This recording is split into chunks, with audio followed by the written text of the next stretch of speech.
click start. Oh, good. Now we know it's recording. That's perfect. And then make sure you go under the advanced sharing options there and do what you need to do there.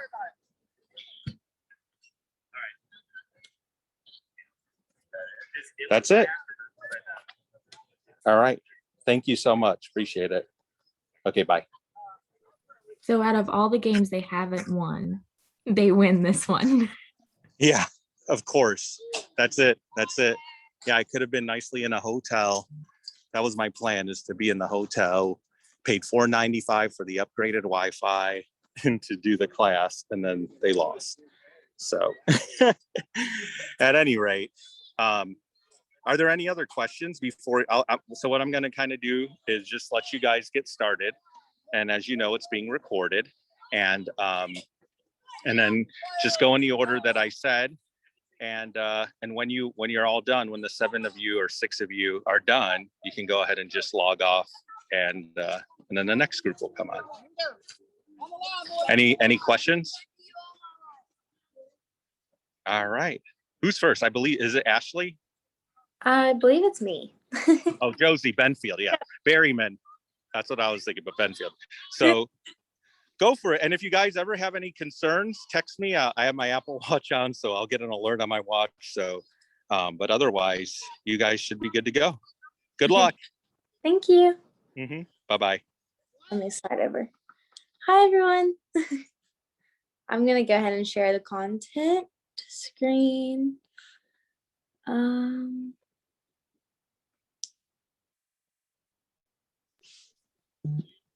Okay. Yay, that worked. Okay. Perfect. All right. Good luck. Okay. Perfect. Okay, so everyone can see it. I'm not able to see my face, so I'm not sure.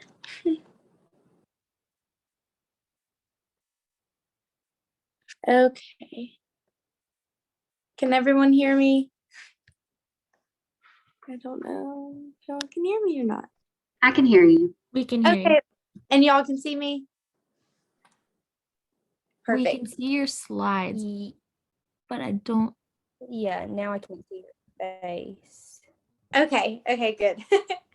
This is my first time sharing screen. So, okay, so hi everyone. As you know, my name is Josie, and today I will be discussing the topic of learning styles and why they are important for educators to know and recognize in their students.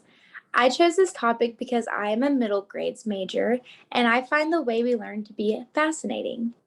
To begin, I added a YouTube video. We can slide over there. From GCFlearnfree.org to introduce how learning styles can be determined. I titled this page, "What's Your Learning Style?" because as you are watching this, I would like if y'all can start deciphering through what could possibly be your learning style. So I'm going to go ahead and click on the link. Okay.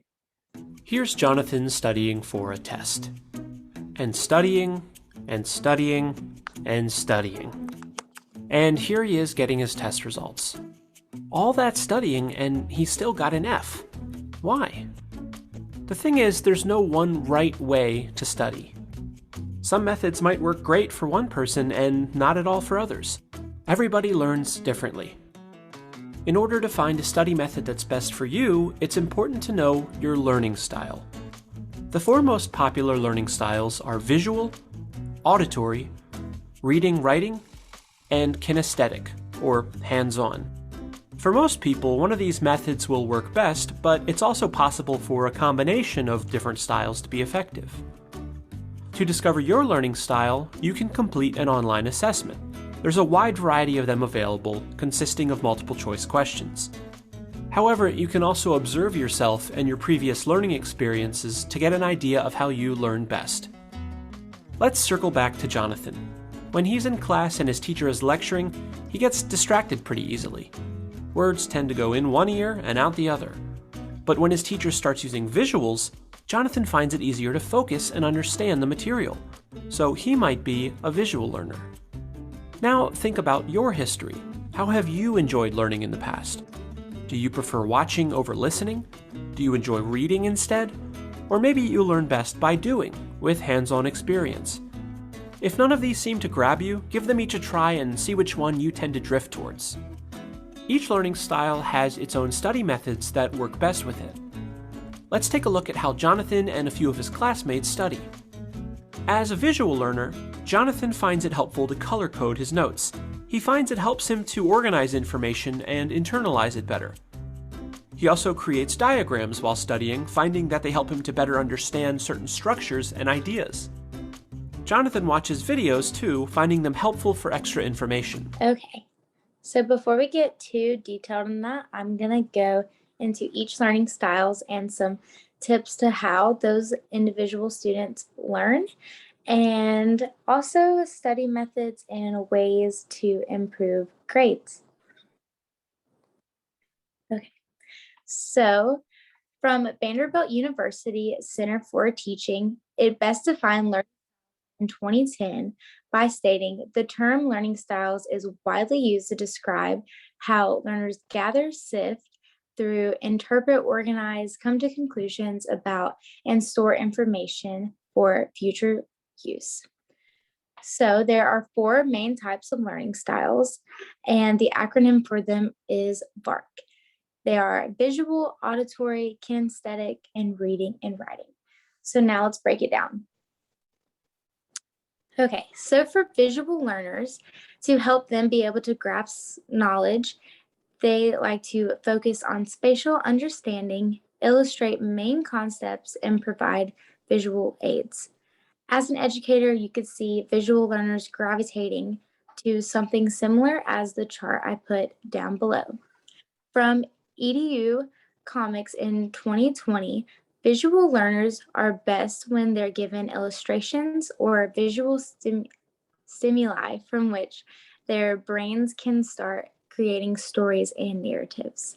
I found that visual learners like to grasp, almost in a photography sense, the knowledge that was being brought to them and to make their own stories and piece the information together. So now on to auditory learners. Auditory learners like spoken instruction. They are drawn to videos, they enjoy lectures, and to have their materials and tests read aloud for the best results. Also, the use of recordings. Recordings allow them to be able to listen to material and curriculum over and over again, so they are able to obtain the academics. From the article, What's Your Learning Style? It discusses how reading aloud can help you and learn from how things sound.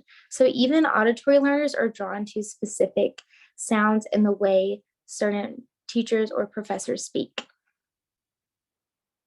So now moving on to kinesthetic learners. I found in the research and the literature I was shifting through that there are 3 words to describe kinesthetic learners: touch, movement, and motion. They enjoy hands-on activities and manipulatives. They also can enjoy group work where they're able to work on multiple things at once, and they like being able to physically be able to touch the lesson more than just to see or hear it. And lastly, reading and writing learners. Reading and writing learners like to fill in the blank for notes and tests. They have found that writing notes over and over can help reading and writing learners. Also, they enjoy reading books and copying down materials from lectures.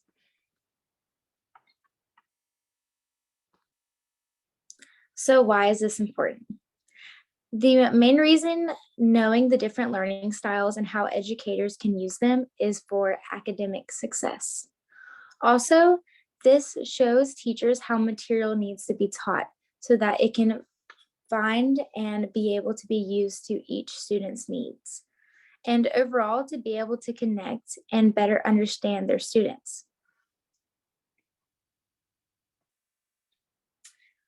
For findings, I was able to find this chart through a similar test by a chemistry teacher. Instead of doing a learning styles quiz or questionnaire, they actually did a personality test, and this teacher was able to use the information from this test and be able to narrow how students learn and how it would affect their final grades. As you can see, the chart shows a relationship and the correlation between students' learning styles and their final grades, but they took it a step further and dove a little bit more into their personality. So how can this help us? Solutions to being able to reach each student and how we determine a student's learning style would be classroom community building.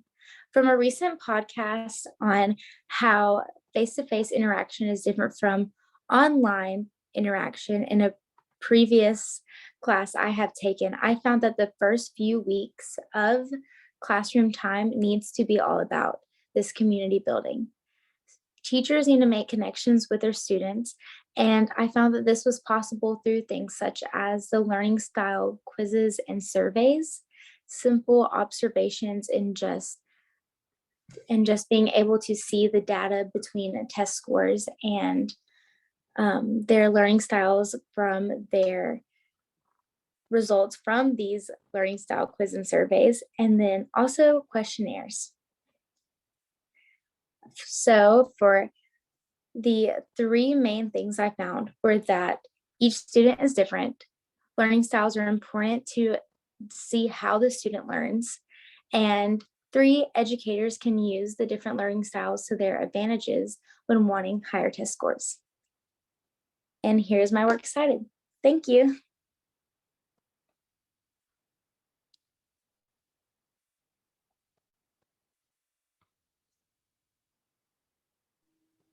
Should I go next, Ashley? Yeah, I guess just go ahead. He hadn't emailed me back, but it sounded like he said that was okay. Okay. So, yeah, I guess go ahead. Are we supposed to do a question answer in between each? I saw it in the email he sent that we Yeah, were that's gonna what do I question and answer. saw too. I completely Like, I don't- forgot. Y'all had questions, y'all can go ahead. Well, I think in the email he said just skip the question and answer part. Oh, okay, great. I misread that. Can you guys see my screen? Yes. Yeah, okay. So I am doing stress among nursing students.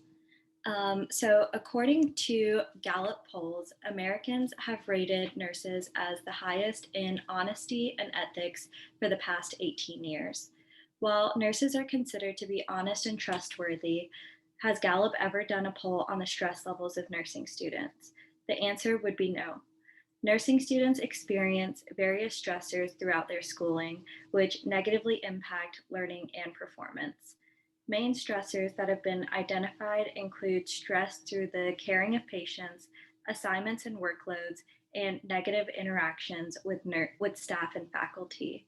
And on this chart, you can see that the top gray line is the nurses, and then the green one is pharmacists, and the last one is medical doctors. So we have consistently ranked as the highest. So nursing education consists of both a classroom and lecture-based curriculum, while also including a more hands-on clinical approach.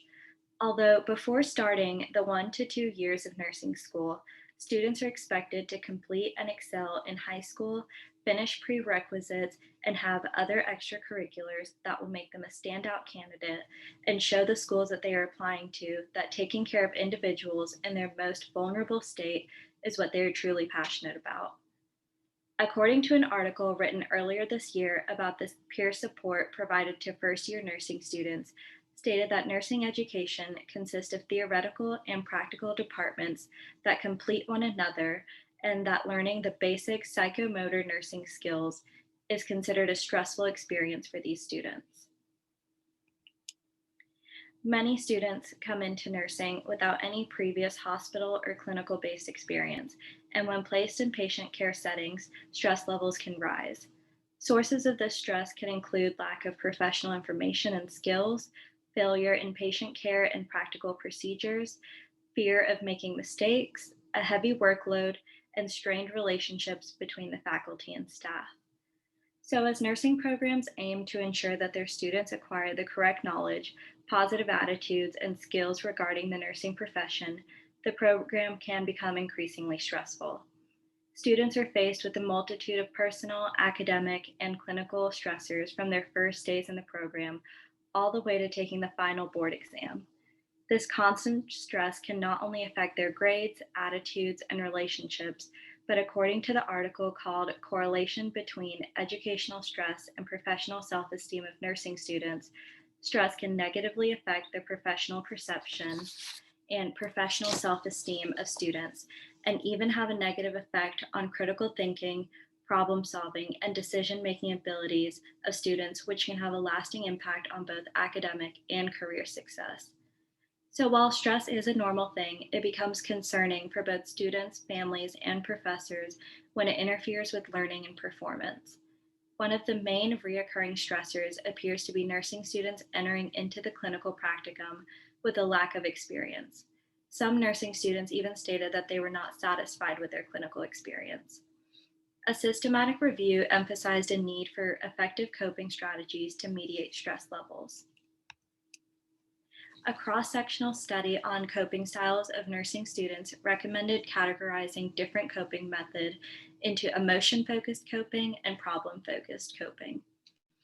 So emotion-focused coping is centered around reducing, controlling, and managing negative emotional reactions that may arise secondary to being in a stressful situation, such as taking care of elderly patients, critically ill patients, or even psychiatric patients. And on the other hand, problem-focused coping is focused on reducing stress by identifying the root causes of the problem, such as getting too little sleep before a clinical day or not feeling prepared enough to complete basic hospital procedures, such as getting an IV stick or changing wound dressings. So based on the student at hand, one or both of the coping strategies could work and even alter the clinical practice for better. Another new and less researched coping strategy to decrease stress levels in nursing students is reflective practice. The use of this practice started with Aristotle, who emphasized not only the importance of reflection, but how it can be used to develop practical insight and understanding to one's emotions. So as nurses begin working in the clinical setting, it may be difficult to process or understand the emotions that they are feeling and to then rationally and critically think through problems. According to the effects of reflective practice on bachelorette nursing student stress, reflective practice can be helpful to nursing students by allowing them to think through prior thoughts, ideas, possible biases, and behaviors before making those critical decisions or even before experiencing something new. This idea allows nurses to problem solve and think through their stressors while they're working. It is important for nursing students to be able to manage their stress and their emotions early on in their career and as they transition into their practice. So while Americans rate nurses as #1 in honesty and ethics, it is important to realize that nurses are continuously placed under immense amounts of stress while working in fast-paced hospital settings and taking care of higher acuity patients, which can lead to early career burnout and decreased emotional well-being. Maybe Gallup can poll the profession with the most burnout next. And those are my references.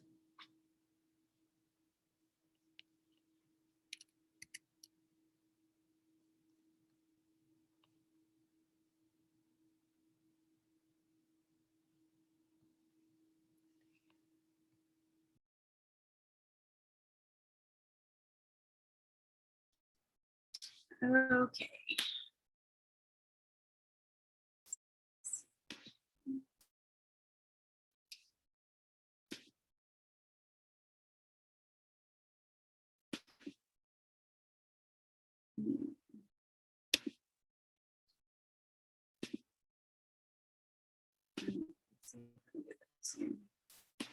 Share screen.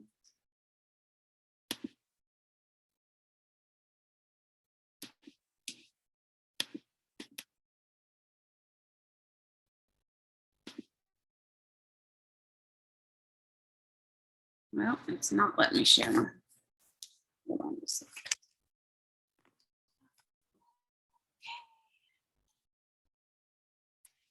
Sorry, guys.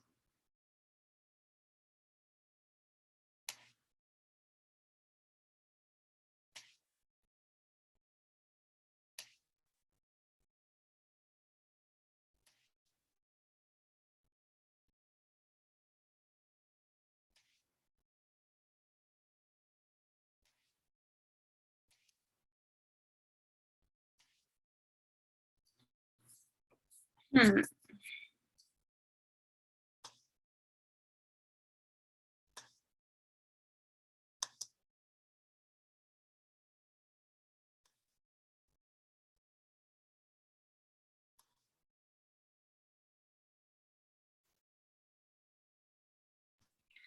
Amy, do you want to email it to me and I can pull it up and see if it'll let me share it? I was about to say, I don't know what it's doing. I've got it pulled up on my computer, but it's not letting me share it for some reason.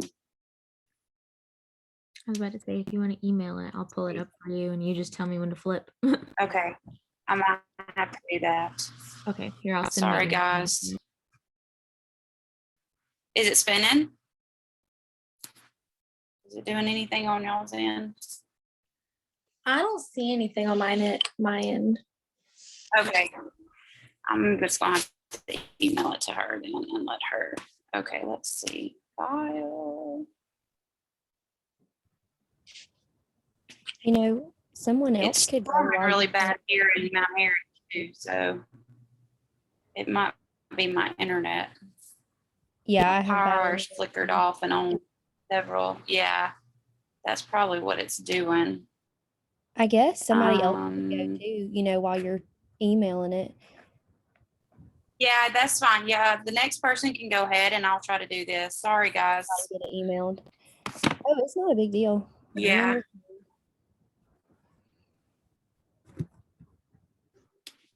Edie, I think you're next in line. Okay, are you sure that you want me to go ahead? Yes, go ahead because I'm going to email it to Gray and that way maybe she can do it after you're done. Okay, all right.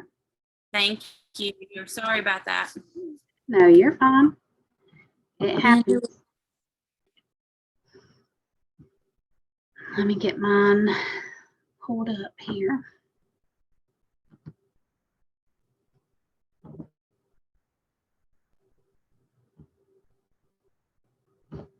Oh, why did it? Okay. Okay, so I am Deetra, but I go by Dee Dee, as most of you guys know. And today we will talk about the benefits of music therapy and how it works. Did you know that music could actually help save someone's life? Music is something that each of us can connect with and listen to every day. We may hear it coming through the radio or on the television. We might even hum a tune or tap our foot to a beat that we think of in our heads. Regardless of how it's incorporated into our daily lives, music has a major impact on us, and it has for centuries. In fact, research shows that even before language was invented, music was more than likely our only means of communication to other societies.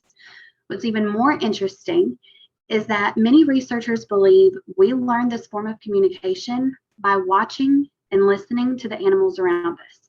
For example, how birds, crickets, or monkeys sing to one another. Over time, music has been studied in a variety of ways. Researchers want to know how it affects our brains, our moods, our health, and our emotions. Along the way, music has even been found beneficial to playing a part in saving lives. When I was 16 years old, I gained a new appreciation for music. As I laid in the hospital bed low on oxygen and fighting for my life, singing with my mother became the only thing that sustained and began to increase my oxygen levels. If not for music, my fight could have ended in a vastly different way. From that moment on, I realized the importance of music and how it can benefit people in therapeutic ways. When I say therapeutic, I'm not just talking about visiting a professional therapist. I'm also talking about listening to or playing music in the comfort of your own home. using it to help you get through a tough time, or using it as a soother for your child who may have special needs. Though I'm not a therapist or professional in the arts of music, I am a lover of music, as most of us are. And I can assure you that music therapy has incredible benefits, is 100% safe for therapeutic uses, and it works in powerful ways with our brains, bodies, and minds. So first, let's talk about how music therapy benefits us. Music therapy benefits us in several different ways, one of which being that it supports our cognitive performance and our mental health. Have you ever needed to concentrate on getting something done, like maybe studying for an upcoming test, but you were too stressed and couldn't shut your mind off long enough to sit still and actually study? Researchers Mitzi Baker and Scott Christ have found that playing certain music in the background can actually help you focus better, reduce stress, and help retain information better. And this can be used for reasons other than just testing purposes. Music is also an aid for people who may struggle with mental conditions such as depression, PTSD, or trauma. Molly Warren, a musical therapist who worked at a psychiatric hospital, said that whenever she would enter the hospital with her instruments or start the musical activities, patients would begin to smile and actually get excited for their musical therapy. These patients, sorry, there was a truck coming. It was so loud. She stated that despite feeling lost or broken, music provided them with the opportunity for expression and for experiencing safety, peace, and comfort, which reassures me that music can bring us back to being us. Even if it's for a moment, it can allow us to drift into a positive mental state and improve our overall mental health. Music can also be used as an assister in socialization and emotional health. For instance, people who struggle in social environments use music to help reduce social anxiety. People also use music as a calming mechanism in overwhelming situations. A great example of this is my son, Maverick. He was diagnosed with autism at the age of 2, and he finds it very difficult to be in chaotic situations. Or if his routine is off, he can become very overwhelmed very quickly. His dad and I have found, however, that music helps to soothe him and calm him. We've seen him go from crying uncontrollably and constant movement to sitting calmly just by having music play and redirecting his focus. Another great benefit of music is that it serves well for educational purposes. It has been used to help young children learn information such as the alphabet, counting, colors, animals and their sounds, and parts of the body. But it's not only beneficial for young children in the educational setting. It's beneficial for everyone. The College Entrance Examination Board found that students in music appreciation scored significantly higher in multiple areas than students with no arts participation. It was also found that the art of music is an area that is essential for college students to thrive in their education. In addition, according to ETM, music education is a critical asset for an overall well-rounded education, and it's essential for social and emotional well-being in all students. These are just some of the benefits music therapies can provide for us, but how does it all work? According to the Kennedy Center, the basics of the brain and music connection begins with the musical sound waves reaching the outer ear and traveling to the middle ear, where the sound waves cause the eardrums and tiny bones to vibrate. These vibrations are then passed to the inner ear and cochlea, where approximately 20 to 30,000 tiny hair cells react to the different tones and pitches. The inner ear translates vibrations into electrical signals, which are carried into the brain by nerve cells called neurons. These signals travel along the cochlear nerve system to the brain's cerebral cortex.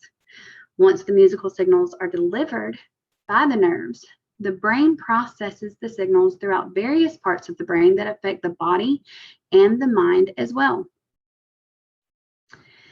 The mind and music connection includes things such as anticipation and expectation, memory enhancement, improvements in performance, and emotional triggers.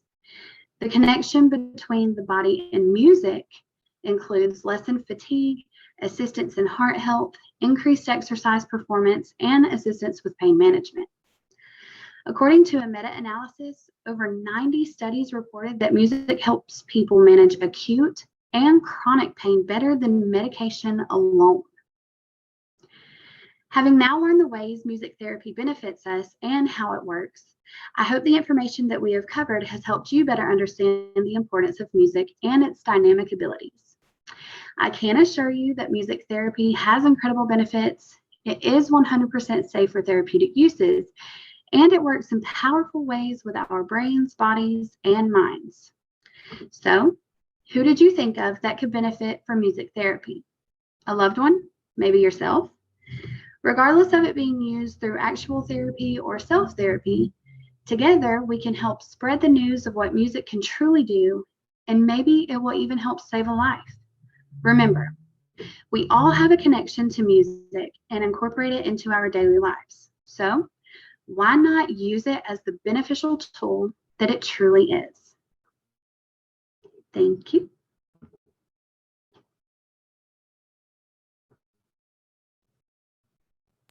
I enjoyed that. That was really good. Yeah. I like the little baby with the headphones. Wasn't that so cute? I saw that and I was like, oh, emotional trigger right there. And Amy, your email has not come through yet. So I'm still waiting on it on this end. That it's not letting me open it on my end. I think it's my internet connection. I've tried to open it again, close it out and open it again, and it's not letting me open it on my end. So I will just have to email him and give it next week, I guess. I think it's me and It's I forgot what not it was. doing nothing. It just keeps spinning and spinning and spinning.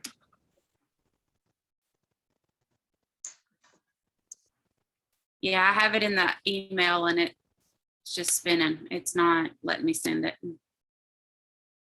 Okay. I guess maybe just email him and see what he says or text him. Yeah, I will. I'll do it right now. Thank you guys. Sorry. No, you're fine. I think it's It Carla. happens.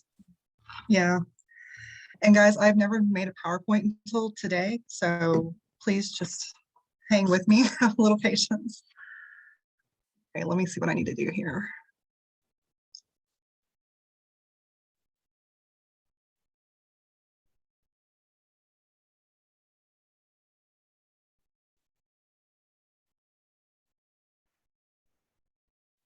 Right, I'm trying to figure out how to split share.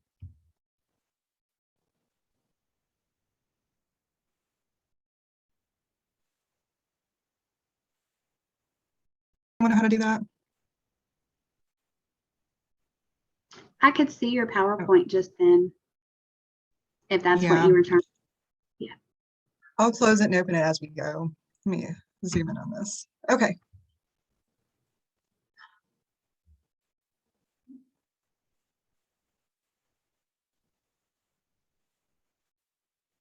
There it is. Can you guys see it?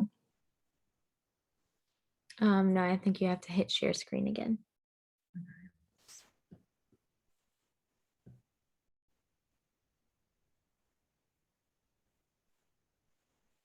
Giving me the option. Oh, here it is. Okay.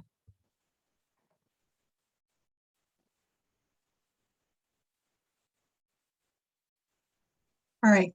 So as you guys know, my name is Carla. I'm doing my report today on medical plans and purpose.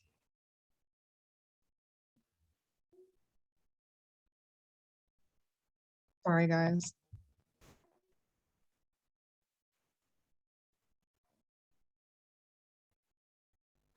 Was not prepared. Okay, I'm just gonna keep it open on that and close this one. Okay. Did you know that there's a good chance that you have herbs and plants with medicinal properties growing in your yard? I myself have at least 5 that I know of. So if you go out and look around, I'm sure you could find quite a few yourself. We don't even realize it most of the time. For instance, I have elderberry, which is good for immune health, blackberry, which is good for digestive health. Plantain has a myriad of uses and even more. And these have been used for as long as humans have been on the earth. Scientists discovered that herbs and other plants have been used in a medicinal capacity since the Paleolithic period, over 2.5 million years ago and further on. Clay tablets with lists of hundreds of medicinal plants date back 5,000 years to the Samaritans. In Egypt, they found the Ebers Papyrus. It's a compilation of over 850 different herbs and their uses. There's even a prescription for cannabis stevia applied topically for inflammation. But of course, there's controversies over the translations.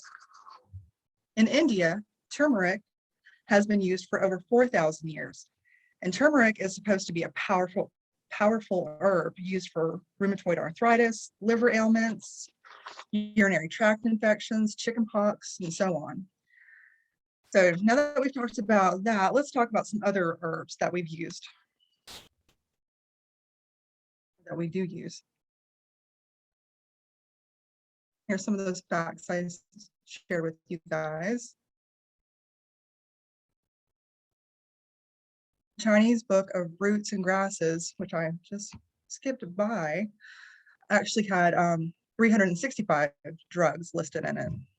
And there was rhizoma, which is rhubarb, camphor, which we use often for like chest congestion, Thayfolium, Pediphyllum, the great yellow gentian, which I thought was something made up, but it's actually a big plant, ginseng, which is very good, Jimson weed, cinnamon bark, and ephedra.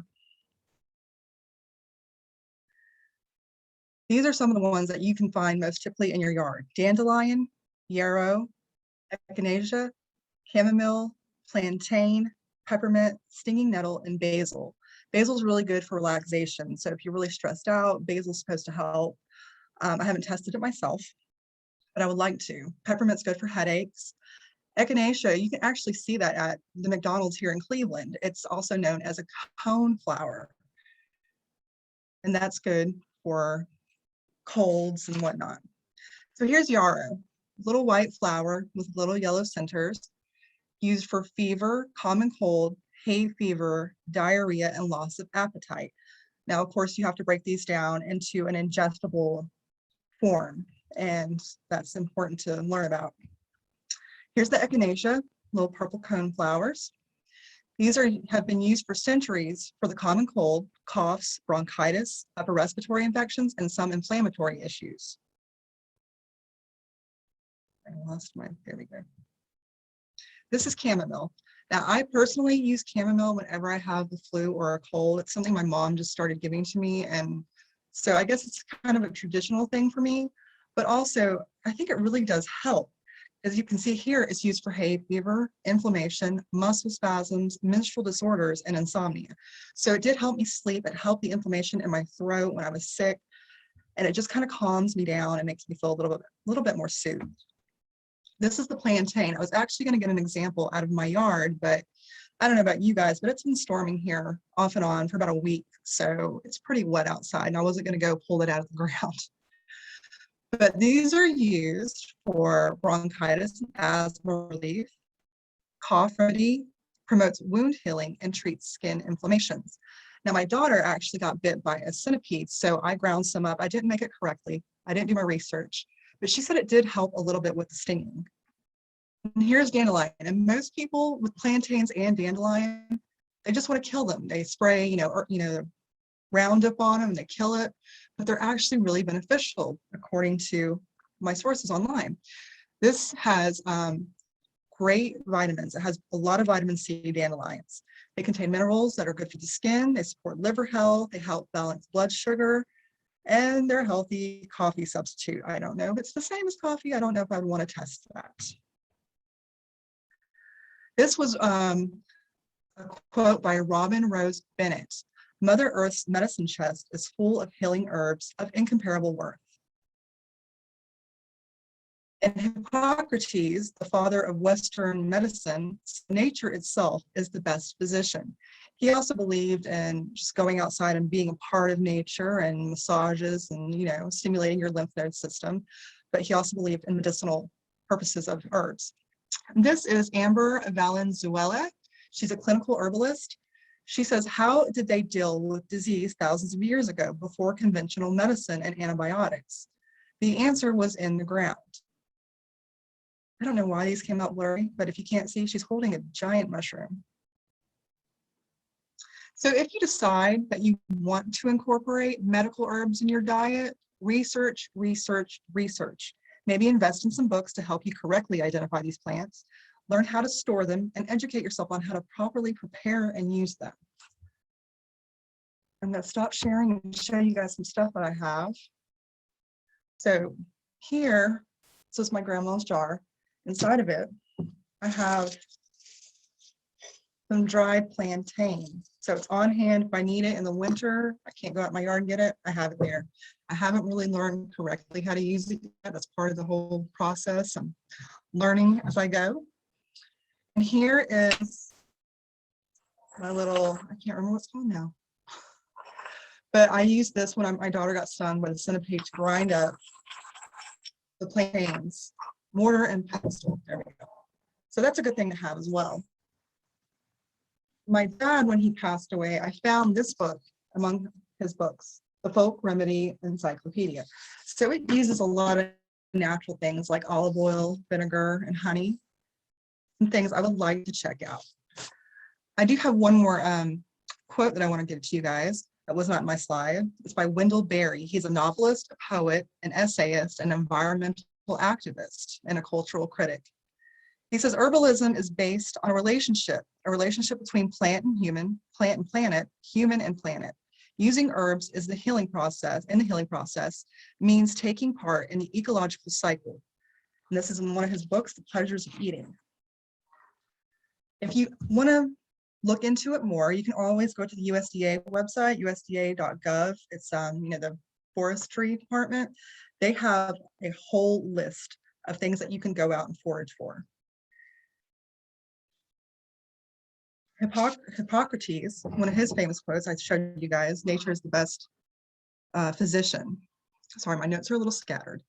But so yeah, if you guys want to learn more about herbal medicine, I hope this helped a little bit and you guys maybe want to look into it more. Of course, I would never say don't get prescriptions. I myself take prescriptions for migraine headaches, and I've tried some of these herbal remedies. They didn't work for me. They worked for other people. So if you want to go the herbal route, do your research, like I said, and try it out. That's it. Amy, your email came through and it will not let me open your PowerPoint. You're muted. Oh, sorry. Yes. Well, I'm glad it finally came through, but Yeah, I was yeah, like, I've can been you see trying if to you work can with open it. this?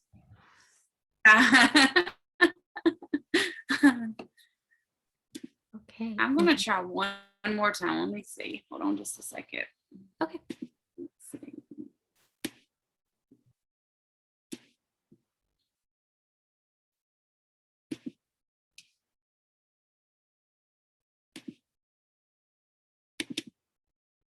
No, it's not gonna let me.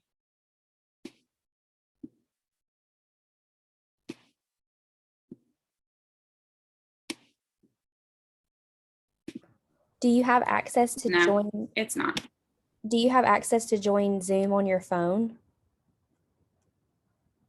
Like you could I do.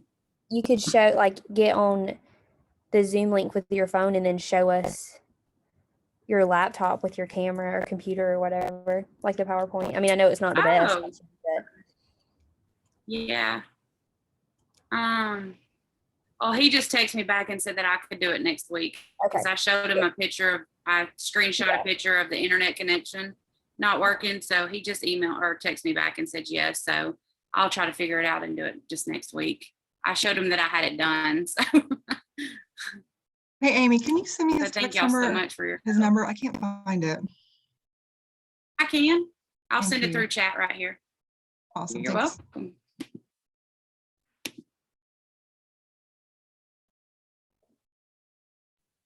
All right, so I guess I will go. Let me see if I can figure this out. Okay. Share. Okay, can you guys see that? Yep. Nice. Here we go. I'm a tech whiz. Okay. I don't know why my thing wants to do.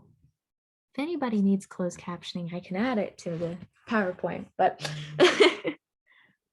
for time's sake, I'm Grayson Patterson. Everybody calls me Gray. And today I am going to be teaching you guys about the importance of Narcan education. So I'm sure you've all heard of the opioid crisis, but did you know that over 136 people die every day due to opioid overdose, both illicit and from their own prescription? They're a legitimate form of pain control, and they're extremely helpful with patients who have unbearable pain or for patients who are in end-of-life care. We actually use a lot of opiates for our cancer patients that just there's nothing else we can do for them. They're terminal, and trying to make them as comfortable as possible, we will implement opioids. Although they are extremely helpful, they are highly addictive and they negatively impact people's households every single day. And this is actually a opium plant, and it's the seeds that they take out. So if you've ever heard not to eat a poppy seed bagel before you take a drug test, that is why, because you will come back positive for drugs. So opioids mimic endorphins, which cause a feel-good emotion. If you guys work out, it does the same thing in your brain when you finish up and you've gone for a run and you feel great afterwards. And it's a sought-after emotion, but slowly, because people gain this thing called tolerance, which requires more of the drug over time, it begins causing addiction. So because they require more drug for the same amount, like I said, they end up becoming addicted to the drug, and they will even go sometimes as far as taking the pill, crushing it, and either snorting it or turning it into a liquid form to inject it to get that feel good emotion faster. And so this little picture right here is a normal brain and the endorphin landing on the opioid receptor, which would be, like I said, if you were working out, when you finish working out, you've got endorphins, they're connecting to this receptor and you feel really good. Then when you're on opioids, you have opioids coming in and locking into those receptors and causing a ton of dopamine to be released, which puts the people on those like highs when they're super excited and super happy. And that's what they look for with the drugs. So according to the CDC, as of 2019, there were 3 waves of opioid overdose deaths. The first one occurred in the 1990s. This came with the increase in prescriptions being given to patients with opioids. And a lot of these patients were actually wartime veterans or just veterans in general, and they are still a very high population to this day that struggle with opioid addiction. The second wave began in 2010 with the increase of heroin being put out onto the streets. And then again in 2013 with the increase of a cutting agent called fentanyl, which is a synthetic opioid being laced into drugs such as cocaine, pills, and heroin. And this is just a little chart. So the teal line is the first wave in the 1990s with the increase in prescription. The kind of royal blue line is the second wave, which came with the increase in heroin being distributed on the streets. And then the purple one is the third wave with the increase of fentanyl being cut into drugs. So many substances sold illegally are laced with things called cutting agents, like I mentioned. It makes drugs cheaper and easier to make in bulk. So in turn, the drug dealers make more money faster. One of the most dangerous cutting agents is fentanyl, a synthetic opioid, and it can be placed in most drugs nowadays, such as cocaine, heroin, pain medications like Percocet and oxytocin, or oxycodone, sorry. And it's also showing up in anti-anxiety medications such as Xanax, which is also slowly turning into a party drug that's taken at parties. Not everyone purposely takes opioids knowingly because of this new lace strain that is coming out. I don't know if you guys are kind of up to date on stuff like this, but in Atlanta about 2 months ago, the party scene was having an issue with fentanyl laced cocaine being distributed and people not knowing, overdosing. And then there was a ton of overdoses being brought into hospitals because of it. And there were a lot of people talking about it. Although these cutting agents can be found with test strips, most people that take street drugs do not test their drugs, and they don't have any idea they've taken fentanyl until it's too late, which is why I always say know your dealer. So if you look at this picture, there's a penny, and then that little bit of dust at the bottom is actually the amount of fentanyl it would take to cause a normal person to overdose. That's not a lot. So now that I have poured all of this science information on you, I'm sure you're sitting there, hopefully, asking, how can I help or what can I do? Whether you're a teacher, a nurse, or just a general human being, I think it's important to not only understand what to do, but to also be prepared for an overdose situation to occur. There is a drug named Narcan or naloxone. It blocks the receptors that opioids rely on to cause that feel-good effect and cause overdose. When used, I'm going to put it into simple terms, there's essentially an MMA fight in the brain between opiate molecules and Narcan molecules. So think the most recent Conor McGregor fight. Conor McGregor's the opiate, and the other guy that won is the Narcan. I don't know his name. But they essentially fight for control of the receptors in the brain. And the more Narcan you add, the less chance an opiate has to connect to that receptor site and cause an overdose. So in order to be prepared, you can go into any pharmacy to receive a dose of Narcan over the counter. It'll typically run you about $50 to $175, depending on how many doses you get and where you get it from. The cheapest I found was Walgreens, which was, I think, about $75 for 2 parts of 4 milligram Narcan nasal sprays. And then along with obtaining the Narcan, you can Google Narcan education classes online, and you can attend the class online via the Red Cross, or you can even go in person just to make sure you feel 100% confident that you know what you're doing if the situation is to occur that you need to use this. When you obtain a dose from the pharmacy, you will more than likely be given a nasal injector of the drug, and the method in administering it is very similar to giving a seasonal allergy nasal spray. You simply place the opening, and if you look in this photo on the side, there is a photo depiction of placing the opening in the nair, and then you just hit the plunger and it goes into their nose. There's also a second option, which is an IM or intramuscular injection, and these can be placed into the upper arm right about here, or they can also be placed on the upper thigh area where it's a little meaty. And that essentially, most of them nowadays have a little recording device in them that will actually walk you through the process of injecting this medication, where to give it, how to give it, and what to do if it doesn't work. So both kinds of drugs are effective, and if there's no response after 3 minutes, it's recommended to push a second dose. Now, there are a couple of things with Narcan that need to be reminded to people. When in a situation like this, everybody is different. And just like every other drug on the market, each person will have a different reaction time due to metabolic processes and their size, such as weight and height. Each person has a different reaction as well when coming off from an overdose or coming back from a high. Typically, it's a little agitated, angry, aggressive. So be sure if you're in a situation like this to give the victim space and ensure that you keep yourself safe and others safe, because it is not a slow, progressive wake up. It is very rapid. So it is a stressful situation, and it can seem extremely, extremely hard to not just want to keep pushing Narcan in their nose until they wake up. But it is so important to give the full 3 minutes between each dose for the drug to work. If not, you could overdose the patient and cause severe withdrawal reactions, including a life-altering seizure that can occur, which is a side of withdrawal. Lastly, remember, although helpful, Narcan is not a fix-all drug.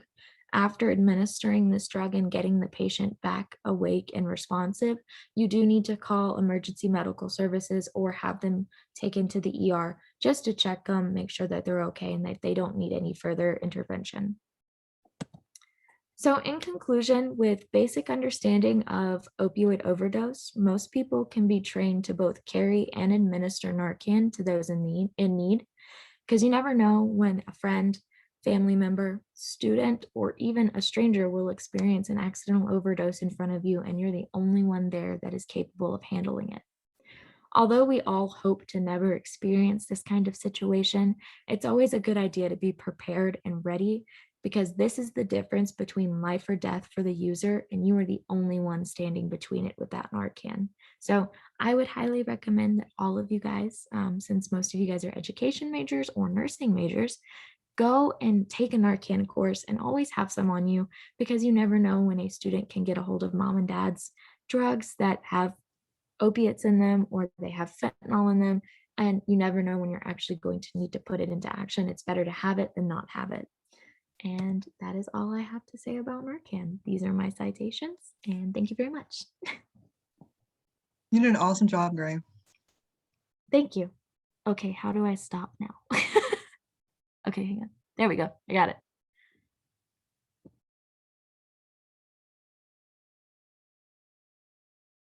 All right, was that everybody? Ashley and Amy, are you guys presenting next week? I missed what Ashley was saying. I think I came in like at the tail end of her conversation. Yeah. So did I. Yeah, I'll go next week. Okay, and I think everybody went, so I think we're all good to dip out and call it a day. Good job, guys. Everybody was super insightful. Awesome. Have a good night, guys. See you next week.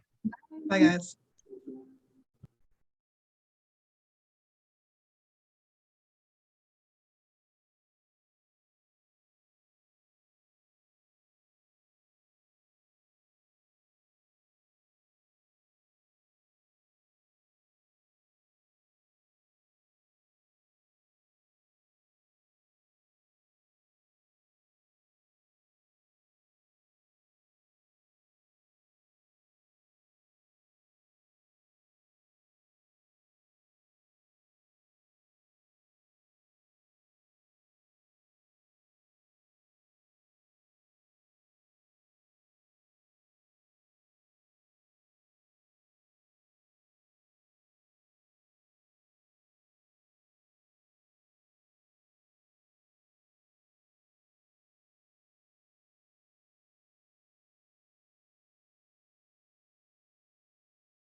Are y'all ready for these presentations? So excited.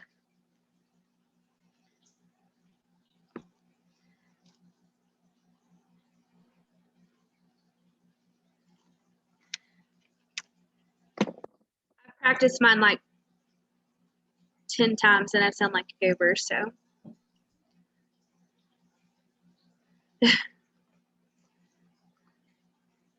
Is this everybody here, like, so we could go ahead and start, or are we missing somebody? I think we're missing Patrick unless he went in the first group. Patrick's in our group. I think he's right after me. Yeah, I think that's who we're missing. Which I was kind of like, man, but at least he's going last because I know he's like gonna blow it in the water.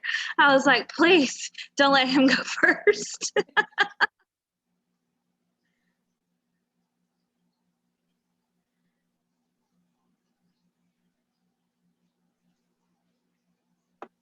I've got nervous about mine in the last few minutes, and I do not know why. Well, it's all good. Don't be nervous.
Was anybody in here in the first group to watch or anything? I watched them. There were some good ones on there. Oh yeah, I wanted to watch, but I was afraid it would make me much more nervous, so I didn't. That's probably why I'm nervous. That would have been a good idea though to get like ideas to like go through. I should have done that to go through and kind of fix parts of mine, I guess, but I didn't. But they did good. They all did good. There's a couple that will be doing it next week because they could not get their PowerPoint to come up. Oh, no. What were some of their topics that they did? Do you remember? One of them was on plants out in our yard that you can use for health reasons. That was interesting. Oh. Somebody did one on is it Narcan? Narcan. You know what I'm talking about for overdoses. Let's see if somebody did an educational one, talk about different learners. So it was a broad spectrum. They were interesting. They were good. I'm worried that my PowerPoint is not enough. It's not elaborate at all. Mine's not either. So Mine's not either. Mine's only a couple of slides. It's not long at all.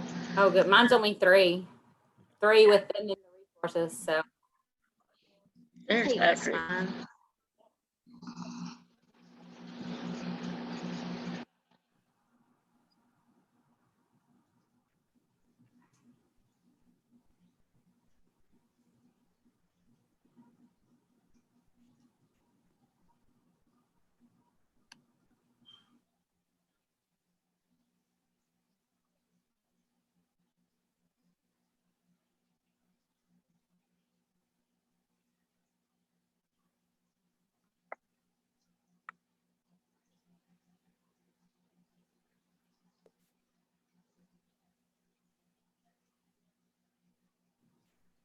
Are we all here?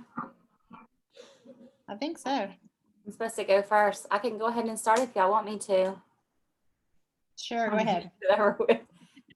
Okay, I'm gonna share my screen, which is the hardest part for me. Let's see here.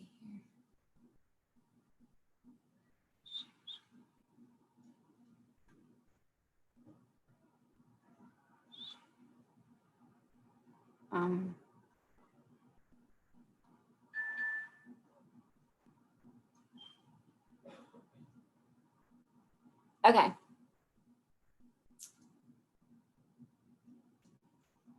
Here we go.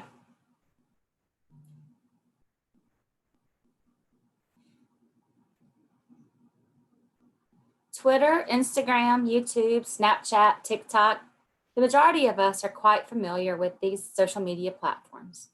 Our children, our grandchildren, our nieces, our nephews, students, the kids in our neighborhood are quite familiar as well. As a matter of fact, some of us might often have to ask them for help for this younger generation of social media users. After all, the majority of them seem to be experts.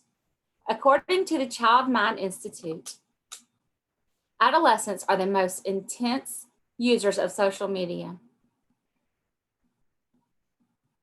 95% of all adolescents in the United States own a smartphone. 76% of all adolescents use social media. 64% of them on a daily basis, and 41% of those users have multiple accounts across multiple sites. A large part of 13 to 17-year-olds' social and emotional development is occurring while they're on the internet or cell phones using social media. It's no surprise that there is much concern about the impacts of social media on adolescents. As a parent of a teenager myself, I am also concerned about the impacts of social media that might have on my children. Adolescents are much more susceptible to influences of social media because adolescence is a critical time in a young person's life. They are developing cognitively, physically, emotionally, and socially as they prepare to transition from childhood to adulthood.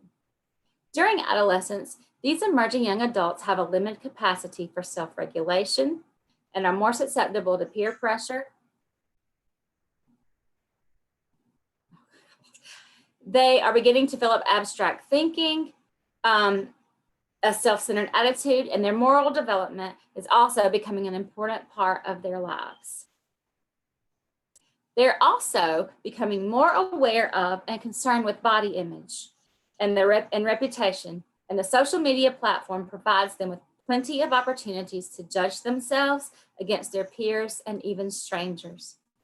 During this time, adolescents often turn to social media to escape the pressures that they are facing. We hear a lot about the negative impact that social media has on adolescents.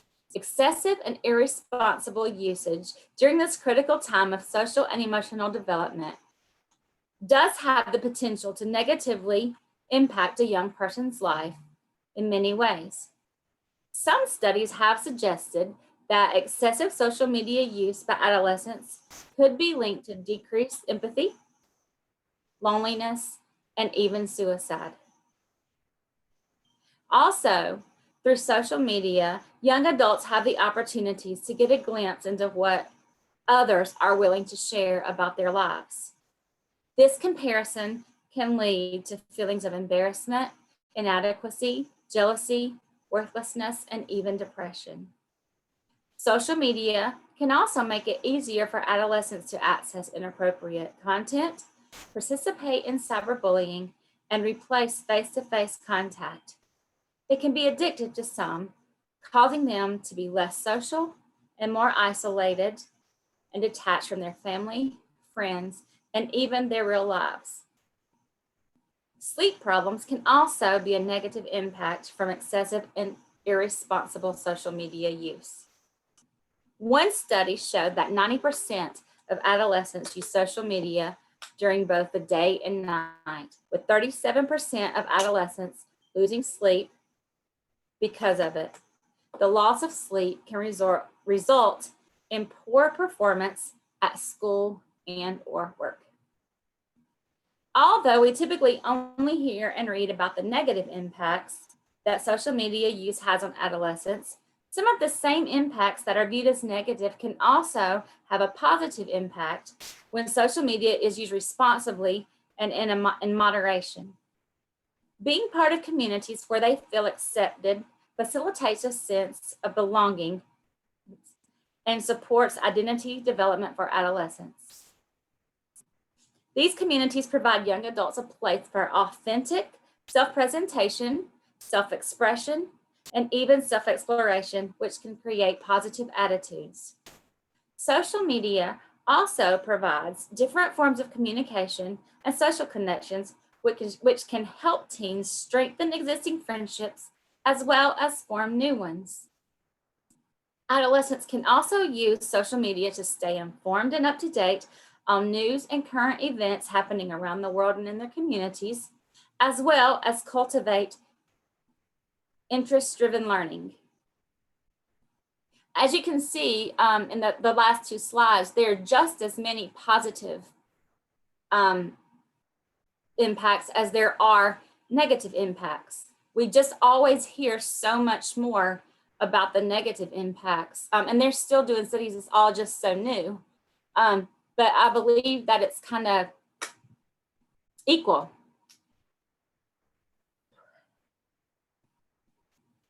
As you saw in both the negative and positive impacts come from social media use by adolescents.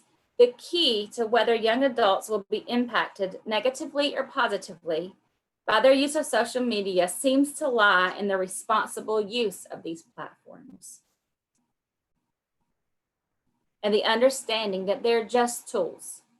The negative positive pendulum will always swing back and forth. It's up to the user to be able to recognize and take action as to what impacts they are willing to allow. There's my resources. Oof. Good job. Okay, that was the hardest one yet for me. I don't know how to start. Okay, there we go. Okay, is it my turn? Let's see. Share screen.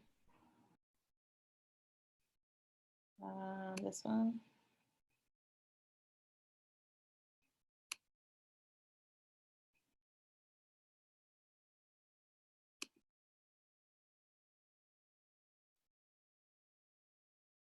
Okay, so mine is on education because I'm an education major. So education is our business, and currently our business is struggling. Suppose you own a business, like if you had a Chick-fil-A in your town, and then there was a Chick-fil-A down the road, and the one in the other town was doing so much better than you, and you were ranked 37th. That would be nothing to be proud about, right? So in 2021, the World Population Review ranked the United States at 37th in math, 24th in science, and 17th in reading. In 2020, the top three educational systems in the world were Finland, Denmark, and South Korea. So let's look at the first place one and see what they're doing. So why is Finland's system of education so notable? So they haven't always had the top marks, but currently Finland scored, hold on, let me see if I can move y'all off of here. Yep. Okay, so Finland has consistently scored at the top level in reading, math, and science. However, the United States, on the other hand, typically falls into the top third for developed countries, despite spending more than 30% or 30% more per student, and we begin formal education at a much earlier age than Finland.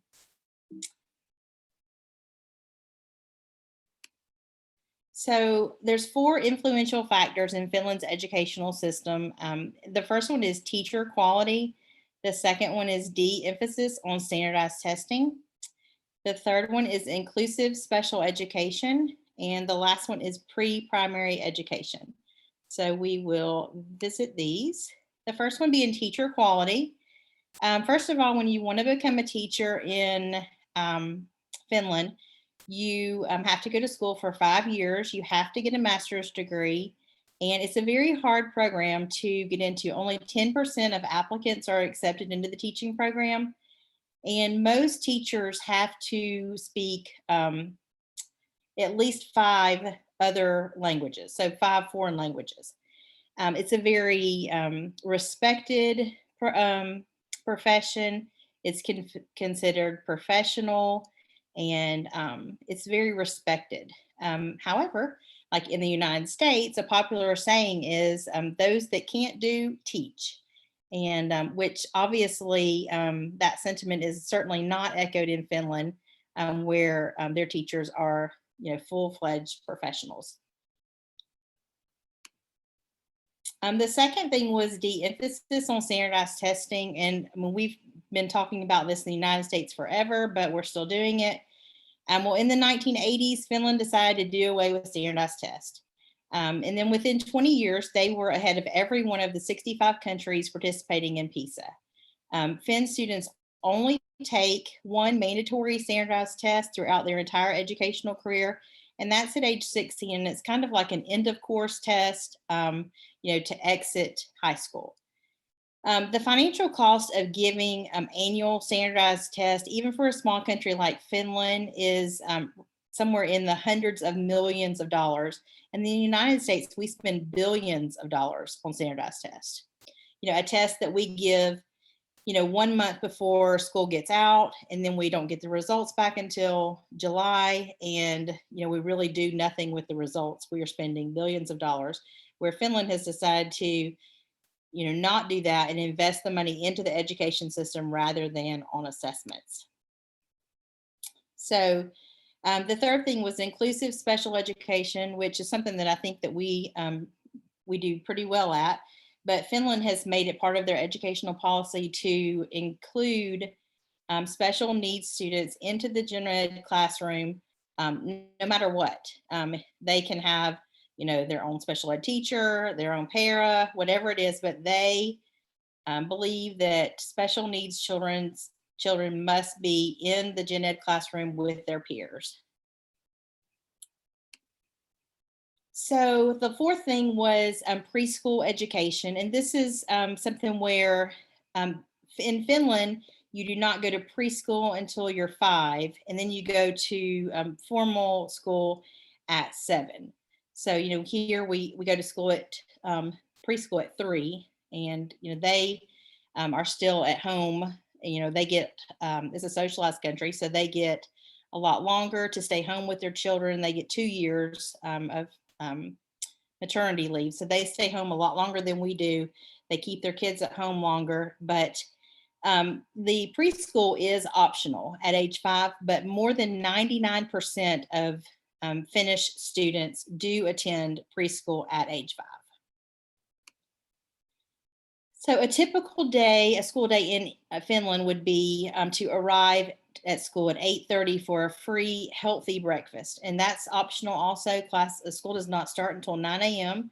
They believe that students are not ready to learn until 9. So academic classes begin at 9, and each subject gets 20 to 30 minutes with multiple brain breaks. They believe that every 7 to 10 minutes, students need at least a 1 to 2 minute brain break. So that's like one of their most important things that has to happen. Lunch is served at 11 o'clock, and that's also free, and it's also a healthy meal that the students serve to themselves. At 11:30, they begin specials, which includes a foreign language, art, PE, and computer science. And they receive those every day. And then they go home at 1:30. So they have a shorter day, and they start later than we do. So how do they do it? One of the first things that we learn when, if you're an education major is it's just drilled into your head, Maslow's hierarchy of needs. And Finland has figured this out. It's a socialized country, like I said, And so they have a standard minimum income. So their poverty level is very low. And so the first level of Maslow's hierarchy of needs is the physiological needs, the food, water, sleep.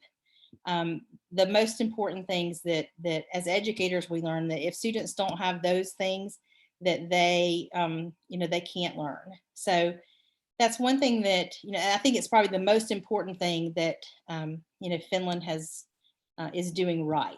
They make sure that those basic needs are met every day. And I think that's something that, we're trying to do here. And I think we're doing a better job of it since COVID, because we're offering like free food, free breakfast and lunch for all of our students. But this was just one thing that I was really interested in. I'm, always interested in improving, the education that kids are getting, not just because I'm an educator, but because I have children of my own. But so Finland was just something that I was really interested in and I wanted to share with y'all.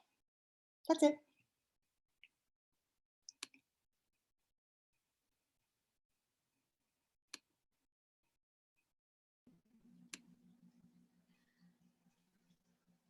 All right, my turn. Oh, shoot. So I was curious though if teachers in Finland made more money since there was so much required of them, and I looked it up and they do not. Did you look that up to see? I did. That was like the first thing that I thought of was, are they paid so much more money? They have to know 5 languages. So Yeah. I looked it up, but they do not. But they have benefits included at like housing and transportation and stuff like that, which is cool. But Right. I'm shocked that they don't make more money for having to be so qualified. 5 languages. Well, even like as a student, like a elementary education student, the kids learn multiple foreign languages. Like when they get out of high school, they already know, several foreign languages. So it's not like they learn it all in college, but it is pretty They neat. learn it as they go. That is very Right. cool. That was very neat. Okay, my turn. So I am also an education major, so mine is also on something education related. Let's see.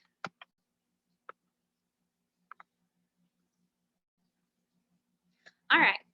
So I chose to do mine on book talks and why they are important in the classroom. What is a book talk, you may ask? A book talk is a short speech that's designed to encourage someone to read a book by giving the audience an idea of the plot of the story, the characters involved, the theme of the book, and summarizing the story without giving away the ending of the book. Teachers can model book talks in their classroom by choosing a book to share with their students, planning which highlights of the book they found most exciting and wish to share with the class. According to Scholastic, you can present the book talk to the class by introducing the book to your students by holding it up, flipping through the pages, and sharing all the interesting aspects of it. According to Tompkins, you can share key points of the story to hook the listeners without telling the ending in the book or giving away major plot points. It is also encouraged that you read a short passage from the text that will hook the reader and make them want to read more of the story. So I'm going to stop sharing my screen with you in 1 second and give you an example of a book talk. And the book talk that I decided to share with you today is The Great Puppy Invasion. And this is a picture of the book. And let me stop sharing so you can see. And this is the story, The Great Puppy Invasion. And I'm just going to go over how I would give this book talk in the classroom with students. And this one is something that you could do with younger students or even the older students, just to give them an idea of how a book talk works. So to start, I would just flip through, see if you can see, show you the pages and give you an idea of what the characters in the book look like. And by the title of the story, you can kind of tell there's going to be some puppies involved. So, a quick book talk about this book. This is about Little Teddy's Town. And Little Teddy's Town is like no other town. He has a town with crazy rules. They do not allow any fun, any play, or any cuteness in their town. And also, this town has never seen a puppy. So can you imagine never seeing a puppy, and then all of a sudden a puppy shows up in your town? And not only did one puppy show up in Little Teddy's town, all of a sudden, two puppies showed up in Little Teddy's town, and then hundreds of puppies show up in Little Teddy's town. And so little Teddy and all the other townspeople have no idea what to do with all of this cuteness and all of this fun and all of this play that these puppies have to offer.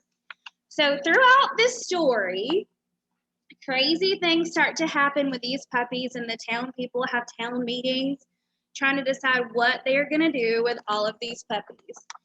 And there are crazy fun things that unfold with the puppies and the puppies do as the story goes on. And the townspeople try and decide what are they going to do with these hundreds of puppies that have invaded their town. So I know you're all dying to know what happens in this book. I would read it to you, but I don't think we have time. But it's The Great Puppy Invasion if you want to add it to your bookshelf. It's really cute. But this is a really good starter story. And then once you read it, you read through with the kids, and then you can stick it on the bookshelf and they can go back and get it. So I'm going to go back to my PowerPoint.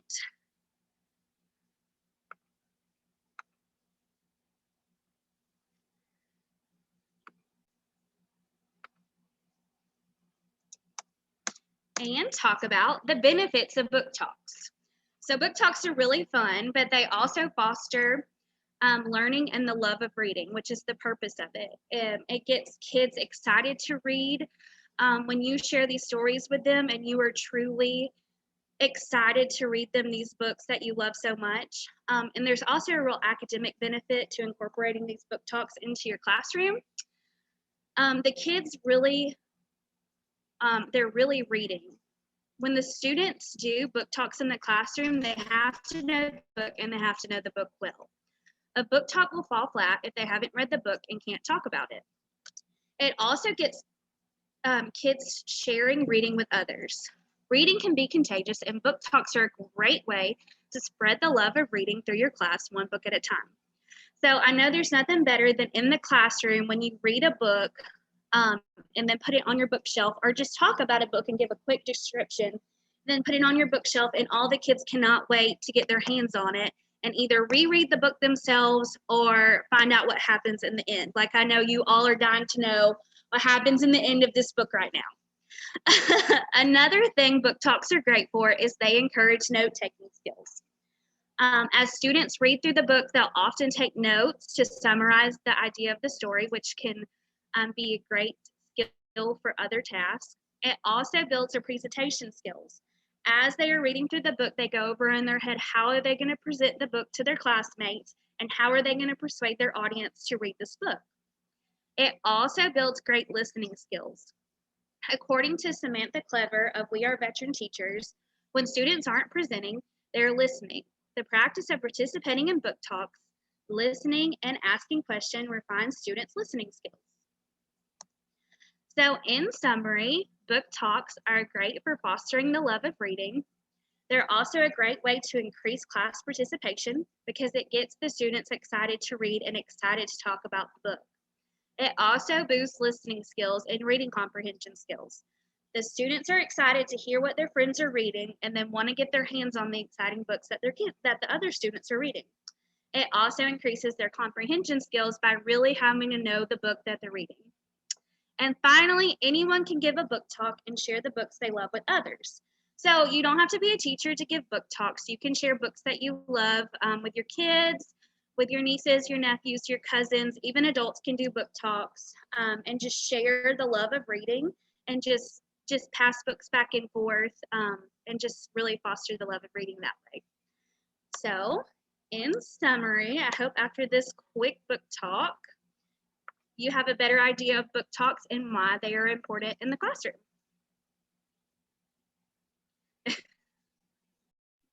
Good job. Yay. Okay, I'm about to bring down the mood. Let me share my screen. Oh Lord. Okay. So now we're going to talk about substance abuse in nursing. Yay! No more puppies. Okay. Can y'all hear me? Okay. Okay. So my name's Sarah Suddeth, and we're going to be talking about substance abuse in the field of nursing, also known as SUDs. This is something that I wasn't super aware of before I started my clinical rotations, and I've seen how huge of an issue this is in nursing. So I wanted to research the prevalence and raise some awareness. What is an SUD? So an SUD is a substance use disorder, and this is kind of an umbrella term used for dependency, abuse, and addiction to drugs and alcohol. This has recently reached epidemic proportions in the US, and the research that I've looked at found that 1 in 5 nurses is affected by substance abuse, which is obviously a huge percent. That's 20% of all nurses, and this statistic comes from self-report studies, state board reported rates, recovering nurses, and reports from alternative and disciplinary monitoring hearings.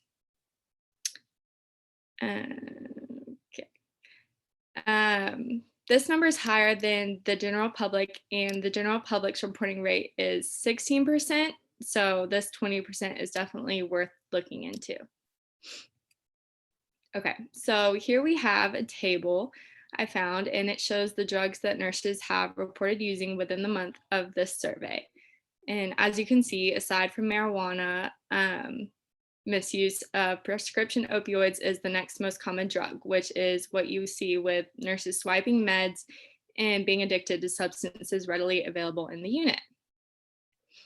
Causes of SUDs in the field of nursing include, but obviously are not limited to, excessive workload, as most patient to nurse ratios on an average med-surg unit are 5:1, leaving nurses without time to use the restroom, much less take a lunch break.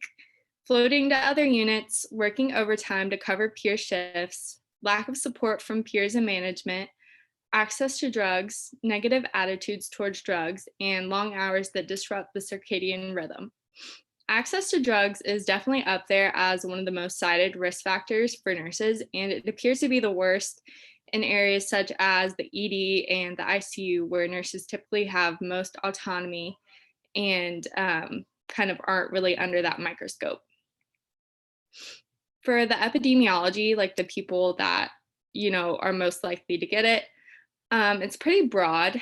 It does affect nurses of all genders, all socioeconomic statuses, educational backgrounds, cultures, and geographic locations. But one thing I did definitely notice in my research is that it's more prevalent amongst younger nurses who are less experienced. These nurses also happen to be female, just because in the field of nursing, there are just more females than males. Additionally, I found that 60% of nurses who have an SUD are also they normally have comorbid psychiatric illnesses, which is significantly higher than the general population.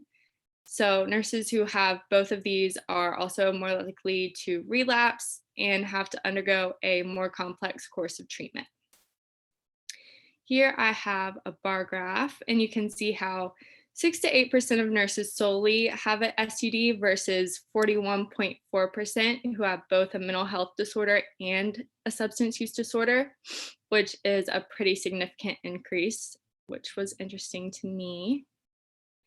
Okay, now the effects that these disorders have on the healthcare system. These are pretty significant.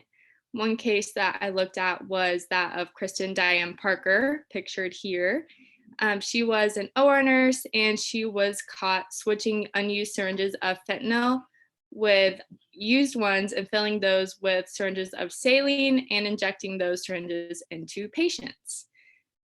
This was exposing 6,000 patients to hepatitis C, 36 of which were infected. So now she's serving 20 years in prison.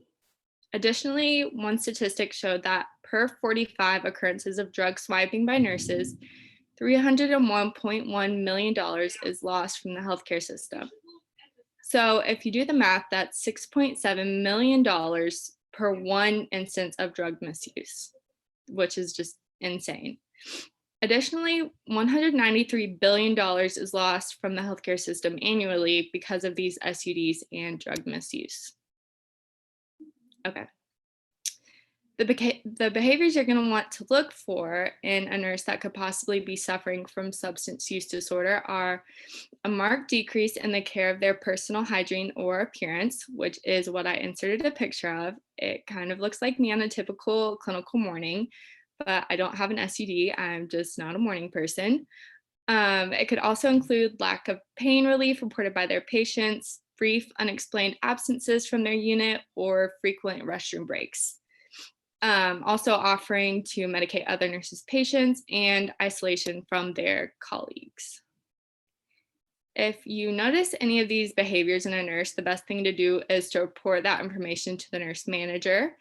I included the Georgia Board of Nursing on this slide, but that isn't the most ideal place to report, because if you report to the nurse manager, it'll be more likely for them to be placed in a rehab facility and still have their license once they're better versus having their license just terminated.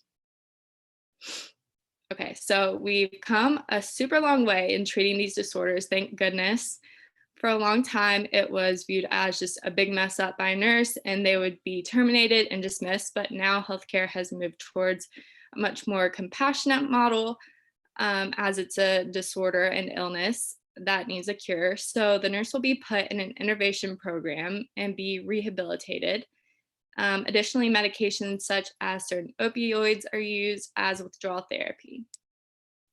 Okay, so here's a graphic that I thought was a really good representation of how treatment should consist of many different avenues of therapy that include any comorbid mental health conditions they might have to really get to the root of the cause. And then as for prevention, the American Nurses Association and Public Health Department have been looking into implementing a National Awareness Day to raise awareness for SUDs, as well as in-service education for healthcare workers, online training for staff, proper management of drug storage, and adding SUD awareness into nursing programs. So we're actively looking into improving the awareness and increasing on or decreasing on this national crisis. Here are my references. Okay. How do I stop? Okay.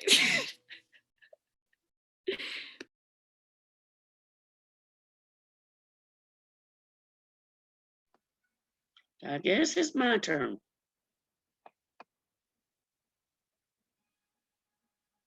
If I can find it, there it is. All right, guys, when you see mine, don't pass judgment. Because, can y'all hear me? Okay, I was actually going to do something different. And as I got into it, it was very broad. So I came across this. So I'm going to do this. It's about CBD oils. It's kind of a sensitive, controversial kind of, subject. A lot of people don't understand it. They think when you talk about CBD, you think about getting high. Well, you're not. The CBD is coming from the hemp plant of the marijuana. It is an extraction from the hemp, from the flower, the stem, and it's the oil that comes from it. It has been used for thousands of years, and it does not have, well, I can't say that it doesn't have THC in it. It has 0.03% of THC in it, which is the high factor. Okay, so I've seen a couple of different years on the Farm Bill. I've seen 2014 and I've seen 2018. It has actually been legalized. Hemp and CBD oils have. It was funny, I seen it saying ending 81 years of prohibition. It made me think of way back when with the drinking. Anyway, the Farm Bill is what they're talking about, and it is legal in all 50 states, which I didn't know that. Although it's legal in all 50 states, it doesn't mean that people really accept it. But then I got to looking at here's some of the differences. The medical cannabis is illegal to buy. And where it is legal, you can only get it with prescription. And it does contain THC. It's highly concentrated. So if it's highly concentrated, it's probably addictive. And it's only limited to a 4-week treatment if, there's no improvement and it's psychoactive, which means you get the high factor. With the CBD oil, it is legal to buy. No prescription is needed. It says that there's a maximum of 0.2%, but the ones that I found is 0.3%. And it's usually 10% maximum of CBD, no limit on the purchase, where on the medical, you only get after 4 weeks, and non-psychoactive, which means you do not get high from it.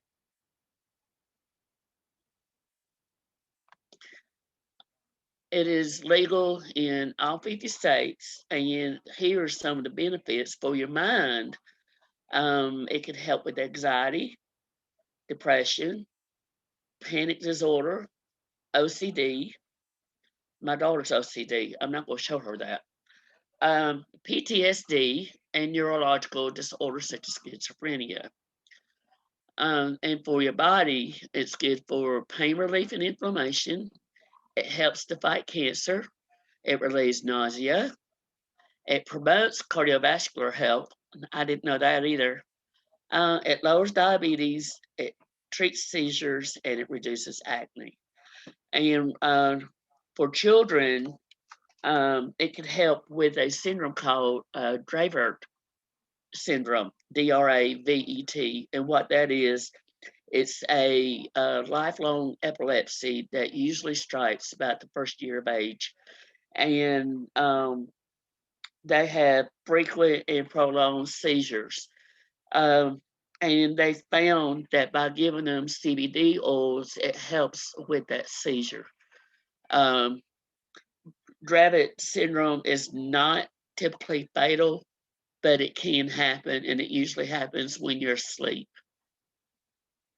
And two, let me look here, make sure I'm not forgetting anything. I also seen where it can help with autism.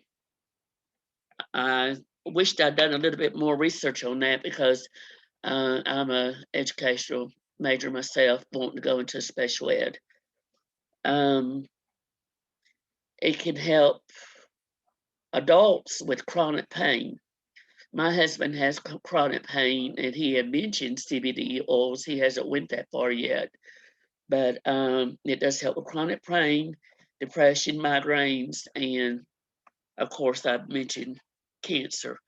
Channel 2 out of Atlanta, seen last week, week before last, they did a segment on promises and hope for Alzheimer's, and how CBD oils is showing a promise for those patients. They are doing a study, and the CDC will be doing studies for a few years, and then once it's FDA approved, it will be out there for Alzheimer's patients. So it can be used for hope.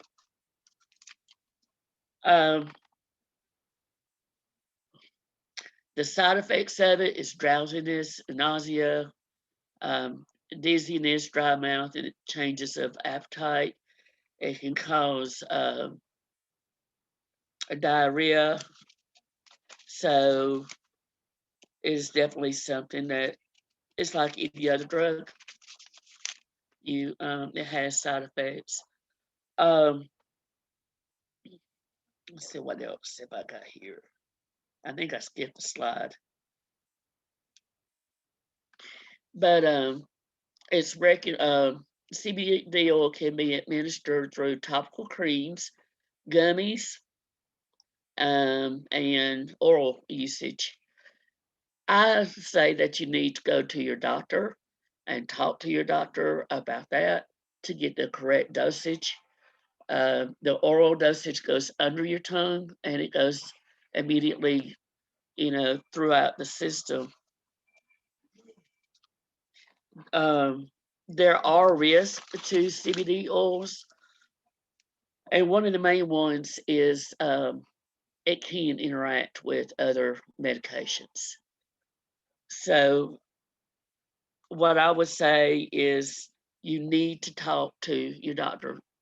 You can get CBD oils at health food stores through your doctor. It's easily bought. I would not recommend ordering it off the internet because of you don't know where it's coming from. You don't know, it's not regulated. So you might have more THC than you would be allowed to have here. So internet purchasing, I would not recommend at all. So before you decide to use that CBD oil, go to your family doctor, talk to them about your problem. Preferably the one that will help you and understand and lead you to the reputable resources. And my last slide, please talk to your doctor. I just found this subject entertaining. I'm not entertaining, but interesting, informative. I didn't know some of these things about this. I want to stop sharing. Let's see. Oh, there it is. I forgot how to stop sharing, guys. All right. But I found, and if you're wondering where the hemp forms are, they're everywhere. In our local paper, about in the last month or so, this bean right here lives right down the road from me. There's a nursery, plant nursery. I found out there's 138 plant houses they have out there, and about 8 of them are hemp. And he was trying to sell soaps and creams and things like that at a farmer's market here in Livonia. He went through the right steps in order to do it. He even talked to law enforcement. And because it's such a controversial, and I think maybe misunderstood subject, they would not allow him to sell his products. So you have to kind of, do your own research, do your own pros and cons, and that's it.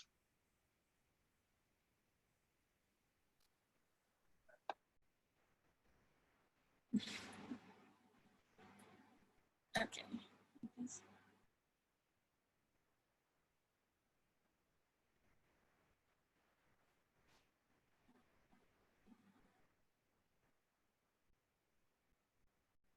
Can y'all see this? Okay. Sorry, I have really bad Wi-Fi, so if it just cuts out. Okay, so would you change your mind if you actually knew? Almost everyone in this room has had to deal with some type of addiction, whether it be sweets or more complex like smoking. But what you don't know is the effects that it has on you, in particular. So today I'll be explaining and all the things that are actually in them. So the technical name for vaping is electronic nicotine delivery system, which is an umbrella term that encompasses vape pens, pods, tanks, mods, like anything that these are called. These devices are used to simulate cigarette or smoking using aerosolized vapor in drug administration. Nearly 1 million youth e-cig users use this product daily, and 1.6 million use it more than 20 times per month. So what are they actually using?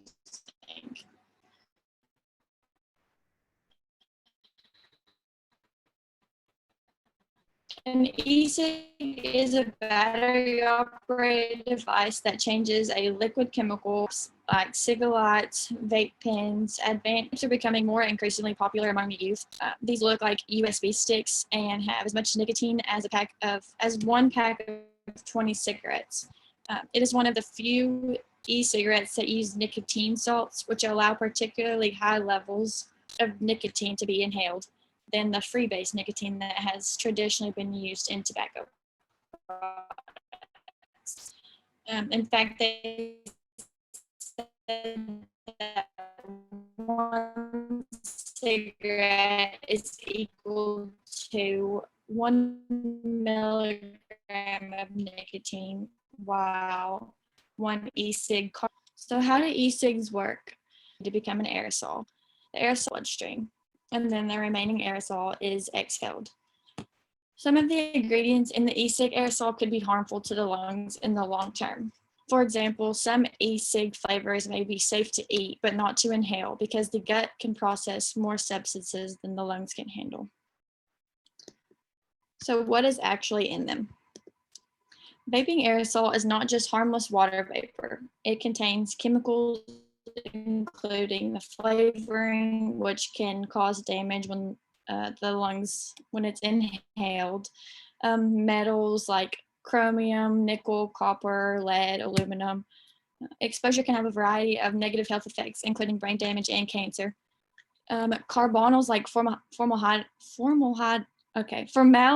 I've said this like 10 times, which can potentially cause cancer. And these chemicals that most people aren't aware of, such as acrolein and benzene. Acrolein is a herbicide to kill weeds that can cause irreversible lung damage. Formaldehyde is a type of household product that can cause cancer, and benzene is found in car exhaust. So these serious chemicals in this juice can lead to irreversible diseases such as heart disease, lung cancer, and asthma. And it also increases the risk for future addiction to other drugs and weakens the immune system. So in addition to the chemicals, while e-cigs are still a fairly new trend, studies have linked them to increased blood pressure, heart disease, gum inflammation, lung disease, brain development effects, and severe lung injury. They have the potential to cause harm to the brain development for these teens using the product. Youth who use nicotine can harm the parts of the brain that control attention, learning, mood, and even the impulse control. Young people's brains build synapses faster than adults, so the nicotine can affect and change the way that these synapses are formed and connected, which would in turn mess up one's memory as well as their brain cells. There are also immediate health effects, such as lightheadedness, eye and throat irritation, headaches, dizziness, and coughing. Also has been known to have defective e-cig batteries, which have caused some fires and explosions, which have resulted in some serious injuries and even some deaths. And children and adults have been poisoned by swallowing, breathing, or absorbing e-cigarette liquid through their skin or eyes. Nationally, approximately 50% of calls to the Poison Control Center for e-cigs are for kids 5 years of age or younger. According to the CDC, by early 2020, there had been a total of 2,807 hospitalizations or even deaths from vaping. So this is a picture of a result of a defective battery that had exploded. This particular study, a boy was vaping and his e-cig exploded in his face. So he had a bloody mouth, broken teeth, and a hole in his jaw, which had to be reconstructed because it shattered the bones. Here, according to the CDC, certain vaping products have caused more than 2,800 separate cases of severe lung injury. This is an image of what vaping can do to your lungs. And this particular case report describes multiple organ failure in a young man with illicit vape use, which he did not disclose to his healthcare providers. His symptoms were not readily diagnosed until he experienced the lung collapse and significant heart failure. It was ultimately determined that illicit vape use, along with chronic substance abuse, contributed to respiratory virus causing pulmonary collapse. And this is his lung after only 1 year of vaping. So is there more research taking place?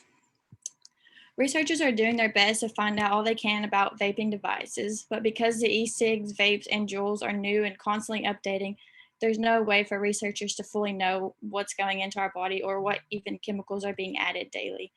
But they do know that the additional long-term health effects that scientists have not yet discovered, as well as more chemicals are being put in the e-juice. It is a known fact from the Food and Drug Administration that there are no linkages between alternative to smoking cigarettes. So e-cigs are not safer than smoking regular cigarettes because the e-cigs have the same amount of nicotine, if not more, plus more chemicals in them than actual cigarettes. Researchers are still trying to find more detail about the extent of the illnesses that these e-cigs produce, but there's no FDA oversight of the manufacturing of these devices, so anything can literally be put into them.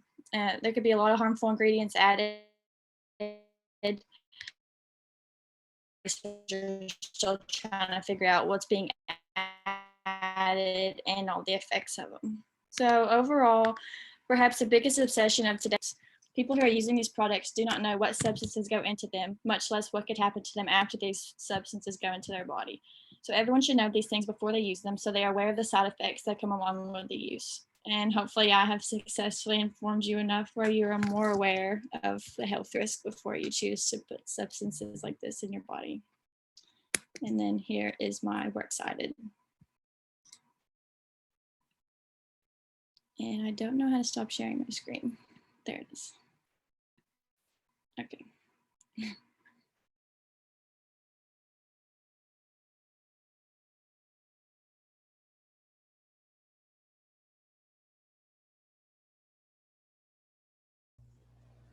Is it me? I think it's me, right? Yeah, okay, cool. So, you guys did great. I'll try not to keep you too long, okay? But as informative as I would love to be, I will teach you something new, but I'm hoping to be a little bit entertaining as well. So for tonight, let's see if it'll let me do this. Let's see if it'll let me do this. Let's see here. Boom. All right, there we go. So we're going to start this off from the beginning. I want everyone to take a moment to imagine a team of superheroes, and that's the individual superpowers. They have abilities that go beyond our own capabilities and limitations. Usually you got some cool suits that go with it. And perhaps you're thinking of a superhero team like the Avengers. You got Captain America, Iron Man, Black Widow, and to name a few others. And they are all inside of a giant robot, like a transformer, like Optimus Prime. So the Avengers are inside Optimus Prime, and they are fighting a giant monster, such as Godzilla. Perhaps you were thinking of a different superhero team, or different robot, or different monster. But this is what I was thinking when I was trying to play out this scenario. And this is very nice because you have different franchises here that are representing different genres. Superhero, sci-fi and robots, and then giant monsters. That's what goes in my mind. Perhaps some of you are not surprised by this. Yes, ladies and gentlemen, when I think of a superhero team instead of a giant robot fighting monsters, I do think of the Mighty Morphin Power Rangers because they're awesome. That's an opinion. I'm not going to try to convince you that they're awesome. That's a fact. But I'm hoping that you'll learn something new about them because now I'm not going to just focus on Power Rangers. I'm going to focus a little bit on its predecessor, what this is actually based on, that supersedes this by a few decades. And that is Super Sentai. So in order to appreciate and understand Power Rangers, we need to know where its roots lie, the relationship that they've developed, and how things stand today. So what can you expect from tonight? Brief history, a little bit of an introduction to Super Sentai, get our nerd on, if you will. Define some terms that you might be unfamiliar with, such as Sentai and Mecha. We'll compare the two franchises of Super Sentai and Power Rangers. We'll talk about adaptations and spinoffs, maybe even some similar properties, and the future of what has been unadapted and what could come. So why me? Well, full disclosure, I have no affiliation with the companies we're about to discuss. I'm not employed by them. I'm just a regular middle school theater student and teacher, and I'm a fan. Been a fan since I was a kid. Been so dedicated. After high school, auditioned for the show. Audition, made a callback, didn't make the cut, but I continued to participate as a fan would, watching the show, buying merchandise. Yes, I'm an adult who plays with toys. Yes, I do dress up. We call it cosplay when you dress up as some fantastical character beyond normal means, such as Halloween, but you go to conventions like Atlanta's Dragon Con. I've also used it as an excuse to abide by the CDC protocol for wearing a mask, as illustrated here, and I have also indoctrinated my own youngest son, pictured below. So I think in order to have an appreciation for the entertainment side of Super Sentai and Power Rangers, since it is a product of Japan pulp culture, I kind of want to look at the progress of Japan entering the global market and its industrial age after World War II. So they were in economic distress, a lot were, and they found their place making and manufacturing toys, not just for their own country, but for companies around the world. Toys was an outlet. They were producing many things made out of different materials, such as die-cast, but also plastics. They were doing so well that they expanded beyond toys and made additional products and items that were plastic-based. This is how they kind of connected with the rest of the global market. Also, what you start seeing is that their type of form of media and entertainment was starting to get a taste of from the rest of the world. We were starting to absorb it, and we started to also not only translate it, but also to adapt it as well. So you kind of see a similarity of entertainment and how it connects with the rest of the world from a Japanese pulp culture, as well as how it parallels with Japan entering the global market after World War II. So let's talk about adaptation and what that means. If we look at Merriam-Webster's definition to adapt, we're trying to make it fit. We're making a new use. It's often through modification.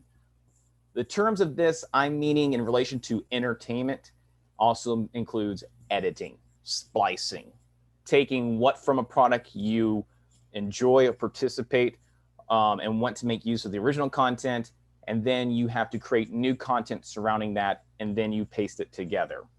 I also include in here the definition of inspiration, because it feels like what we're going to get to know is what caught the attention of others, what inspired them, hooked them, wanting to adapt this franchise. So here's some additional terms that you may not be familiar with. First, a description of what Super Sentai is. And if we look at the Journal of Japanese and Korean Cinema, that's a thing. It is a mixed gender team of superheroes from Japan pulp culture. Okay, that's a good introduction to it as a description goes, but a more defined definition comes from AV A to Z, an Encyclopedia Dictionary of Media, that defines Super Sentai as a team of superheroes, which we've already heard, featuring fighting mechas. Well, what's that? Well, to break it down, a mecha is a robot. So we have a team of heroes with fighting robots. This kind of echoes to my imagine what if scenario at the beginning. Regarding the company that Super Sentai is from, that would be Toei Entertainment, okay? And the first Super Sentai series that they created was in 1975, and it was called Go Ranger. And every year is a new season. A new season includes a new theme, new powers, new mechas, right? New characters. So essentially, it's a new installment every year. Sometimes it's canon, sometimes it's not. Sometimes you have previous characters who show up in future seasons to cameo. It's very loose canon. In an interview in Entertainment Weekly in 2018, we had Mr. Saban himself, the founder of Saban Entertainment, said that it was in 1984 during a business trip they had watched late night TV and he had seen an episode of Super Sentai. And from there, he was hooked. He thought this is what the American audience is missing. So it took him another decade before he could actually fully develop and create what we would know as the Mighty Morphin Power Rangers in 1993. So what we got to see on TV in the early 90s was this superhero team fighting these giant robots, these mechas, and they all had this dino themed to them. They had dino powers, their suits looked like dinosaurs, their weapons looked like dinosaurs, their giant robots looked like dinosaurs. Well, that was based off of a season of Super Sentai called Zyuranger, and that was from 1992. So it took a year for us to adapt their original content, keep what we wanted, throw out what we didn't need to, and start filming around American actors and American characters to create what would be needed for an American audience. The stories are a little bit similar, but the setup is different.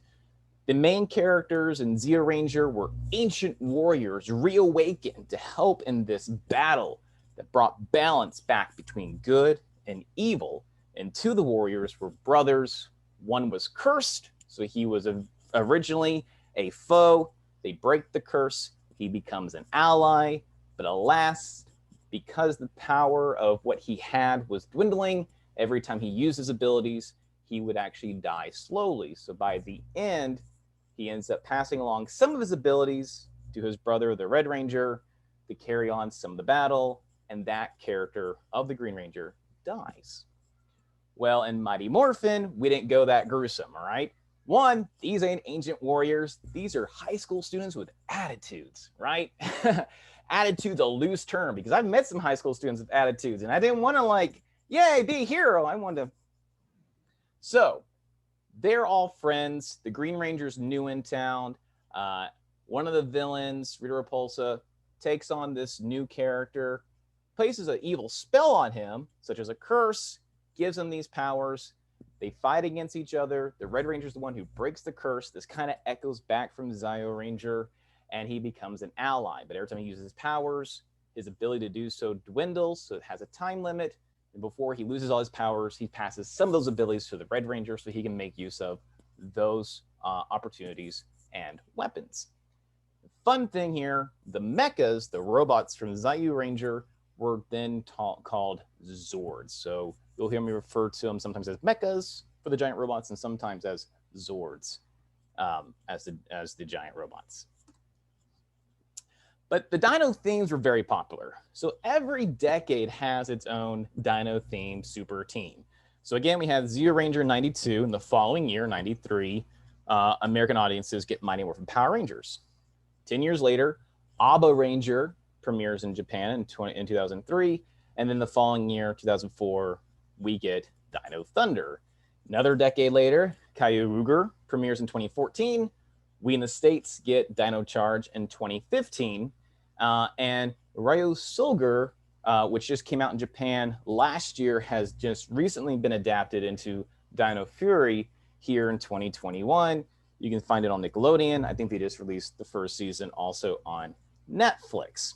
Now, I'm also going to go look at Kyuruger again one more time, not because I had pictures of me dressed up as one of the characters, as well as my son dressed up in the beginning, but there's something very interesting that this part of the franchise does differently than they haven't done before and haven't replicated since. But before we see that, we've seen them in the suits, we talked about the mechas, but this is what those mechas look like from those seasons, in case you're curious, but to illustrate the point that they have these robots participate within the storytelling, battling against evil giant monsters, other robots, aliens, or what have you. There were individual dino-themed robots that could combine together to make a giant big robot. So these mechas would combine together to make a bigger mecha or a mega Zord. So here again, we're looking at Kyuruger. And what's very interesting about this is that it had an official spin-off. It actually had a sequel series that came out a few years later.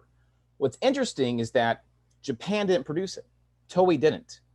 Saban Studios in the States didn't produce it. It's actually from Korea. So a South Korean company called Daewon Media created it. And it's an official sequel to the series because they worked in collaboration with Toei to create the storyline. They had one returning character, but now we had new set of characters in a different circumstance. It was also different geography. You weren't in Japan anymore, you were now in South Korea. So you had Korean characters, you had Korean actors. And when it did air in Korea, it also aired in Japan, kept all the actors the same, all the sequences the same, they just dubbed over in Japanese. But when we take it over here in the States, we cut it all out. We don't want to see anyone else. We end up creating new American actors. We usually cast American actors, sometimes New Zealand actors, and we either film in here in the States or we filmed in New Zealand. We just keep the fighting scenes or whenever they're in costumes for our own pleasure and entertainment. So some other examples that kind of fit this formula, but not all the specifics on our checklist, would be Kamen Rider. Kamen Rider is also produced by Toei. It's been around since the 70s as well. And this is a superhero team with powers, colorful suits and weapons, and they do fight monsters. There's just no mechas, no robots that they use in this. They did try to adapt this in the States called Masked Rider, but it was unsuccessful and unpopular. But you can probably find some of the Kamen Rider series on Amazon if you like reading subtitles. Another example of this that kind of fits the mold a little bit is America's version of giant robots fighting monsters, and that's Pacific Rim, which was created through Legendary Pictures with Guillermo del Toro. And so you do have these giant mechas, and that's what they refer them to, these giant robots fighting monsters called kaiju. But here you don't have a team of superheroes, they have no superpowers, but you do have a partner pairing of two pilots to help operate the mechanics of the mecha. So what is in line for the future of these two franchises? Well, it's been owned, Power Rangers itself has been owned by several different companies. Saban, one point Disney, then back to Saban, and now it's in the hands of Hasbro. Super Sentai has forever, ever been with Toei. And they had this contract where whoever owned Power Rangers could adapt certain aspects of the Super Sentai franchise, mostly what was on TV, but not in their little movies that they had made. Well, that contract usually gets renewed with each new company who takes on the copyright for Power Rangers. Well, when Hasbro took it on, they didn't renew the contract, and the contract has now ended. So we don't know if they're going to be allowed to continue to adapt recent series or future series of Super Sentai and create new content for us here in the States like we do now. But what we do here is how they want to create new original content, possibly do a first-time animated series. They do plan on doing another live-action movie and hope to do another attempt of a reboot to revigor the interest that we do have for Power Rangers as it is draining and dwindling. They're hoping to bring that back up. And they're also hoping to kind of reinvent the lore of what has already been established for Power Rangers. So we don't know if they'll have a continued relationship or not with Toei. So in ending and wrapping things up here, I'm hoping that the next time you're asked to imagine a team of superheroes instead of a giant robot fighting giant monsters, you might think about the Avengers inside Optimus Prime fighting Godzilla, or you might even think about the Power Rangers or even their predecessors, the Super Sentai teams. Or perhaps you will help create a new concept of new teams, of new powers, new mechas, and new monsters. And I hope you enjoyed. See, I didn't make all this stuff up. This is legit through like the Piedmont little Google library thing right there, all right? Anyways, guys, I hope you have a great night. Thank you for allowing me to be nerdy for a little bit.